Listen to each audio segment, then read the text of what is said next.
So entrepreneurs pitch me every day, and it's one of the things I love, of just hearing how people look to take on a new business opportunity, and to think about it how a venture capitalist thinks about it. I think maybe you want to think about what would it take for the guys who backed Lewis and Clark. They're heading off on this audacious plan, and we tend to finance audacious plans. So a couple of things I'd recommend. One is highlight relevant experience you've got. Have you gone out on adventures before? Do you know this market? Are you someone who I might actually hire to run this business if you weren't also the person who was starting it? Second thing is to overestimate your competition. There's sort of nothing that gives me more fear than to hear an entrepreneur say, I don't have any competition. As you go back to the Lewis and Clark analogy, to have them off heading west and to say, we don't expect any problems. Nothing could tell you that they're less prepared to handle problems than to say they don't expect any.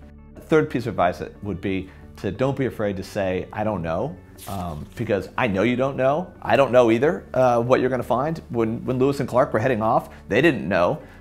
So, you know, someone looked after those guys, backed those guys, because they were a credible team going off into a great adventure, which is really what we tend to back. And the last piece of advice would be, as an entrepreneur, to solicit advice from your investors as you talk to them.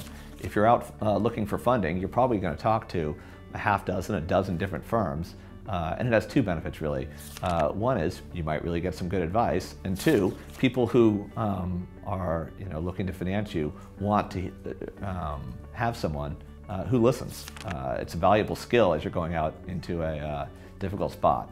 Building a company and making it grow into something really big is difficult, and it's audacious, like Lewis and Clark.